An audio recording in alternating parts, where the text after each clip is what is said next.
Bonjour et bienvenue, voici notre tour d'horizon économique, géopolitique et boursier. Nous sommes le jeudi 21 septembre. Et pour comprendre comment tourne la planète finance, c'est sur la bourse au quotidien et nulle part ailleurs, l'épisode du jour s'intitulera « L'impossibilité d'une évaluation ». Ce titre clôture la trilogie « Impossibilité d'une correction »,« Impossibilité d'une variation », avec désormais la démonstration qu'avec un VIX en dessous de 10, autrefois considéré comme un plancher historique tout à fait exceptionnel, est-ce que 10 n'est pas en train de devenir désormais une résistance, on peut se le demander, un plafond?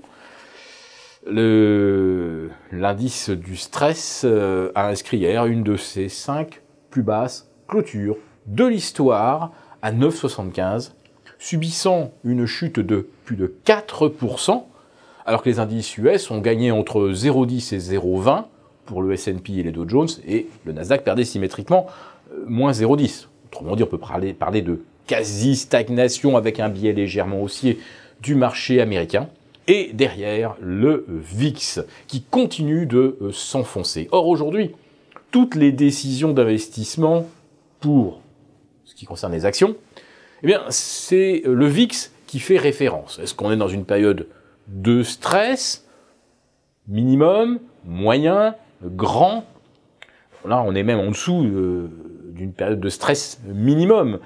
C'est même, on va dire, une sorte de nirvana historique qui évacue toutes les questions géopolitiques, tous les questionnements économiques, et qui évacue d'ailleurs aussi la question de la remontée des taux qui semble voulue par la Fed, si on en croit son communiqué de mercredi soir. Une Fed plus hawkish, donc plus faucon, qui relance les spéculations sur une hausse de taux en décembre, sur le seul prétexte de l'inflation. Et il n'est pas évident que ce facteur constitue encore un argument valable d'ici 2 mois. Quant à la croissance, nous attendons de voir, et il y a pas mal de statistiques d'ailleurs cet après-midi aux États-Unis, qu'il faudra décortiquer, notamment la production industrielle dans la région de Philadelphie, les indicateurs avancés. Nous ne sommes pas du tout convaincus que l'économie américaine soit au bord de la surchauffe, terme qui a d'ailleurs été employé. La Fed restera vigilante pour qu'il n'y ait pas de surchauffe, comme s'il y avait une surchauffe imminente aux États-Unis. Non, avec les cyclones, on risque même d'avoir un ralentissement économique. Mais là aussi, la Fed dit, oh là là, les cyclones, on surestime l'impact, ça n'aura certainement quasiment aucun effet sur la croissance. Autrement dit, si la croissance reste celle sur laquelle on table aujourd'hui, la Fed n'a aucune raison, effectivement, de ne pas resserrer les boulons, puisque la croissance sera là. Je vous fais le pari que d'ici décembre, elle n'y sera plus. Donc en fait, qu'est-ce que fait la Fed? Et ça, nous nous y attendions un petit peu, si vous avez écouté nos précédents commentaires. Nous pensons que la Fed a tout simplement dit ce qu'il fallait pour enrayer provisoirement la baisse du dollar qui commençait à faire couiner un petit peu du côté de l'Europe et de la Chine. Voilà, donc c'est exactement ce qu'il fallait dire, même si on sait que par derrière, on trouvera toutes les excuses du monde pour ne pas resserrer les taux au mois de décembre. Et il suffira d'ailleurs d'ici décembre d'expliquer que, ah mon Dieu, on avait complètement sous-estimé l'impact d'Harvey et Irma, sans parler de Maria derrière. Alors là, Maria... Et nous avons une baisse du PIB qui nous interdit évidemment de rajouter de l'huile sur le feu en montant les taux, donc on continue à se montrer extrêmement accommodant. Et Madame Yellen part à la retraite sans avoir brusqué les marchés, en leur annonçant simplement qu'à partir d'octobre, il y aura réduction de la taille du bilan, ce qui était l'anticipation de quasiment 100% des économistes. Mais ça, le principe de la réduction du bilan, il est acquis depuis longtemps, et elle ne fixe aucun calendrier, il n'y a pas de rythme, ça ne va pas être moins 50 milliards par mois ou moins 100 milliards par mois, ça sera comme elle veut, et en fonction des circonstances. Bref, on continuera la navigation à vue. Alors, ce ne sont que de bonnes nouvelles pour le marché, une Fed qui finalement obéit à Wall Street, c'est tout ce qu'on peut souhaiter de mieux.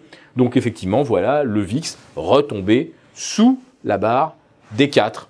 Mais à partir du moment où on a un VIX sous les 10 €, il est absolument impossible d'évaluer si ce que l'on fait, si les investissements qu'on réalise sont risqués ou non. On a une jauge de risque qui est complètement fausse.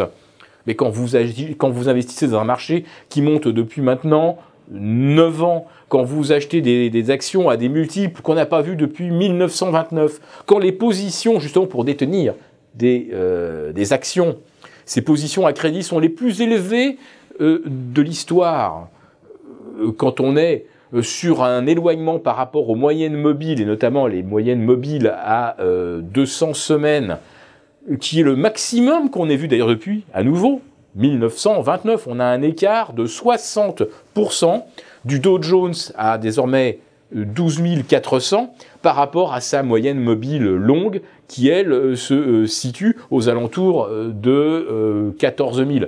C'est une situation complètement folle, inhabituelle, mais personne aujourd'hui n'estime qu'il peut y avoir un danger à continuer.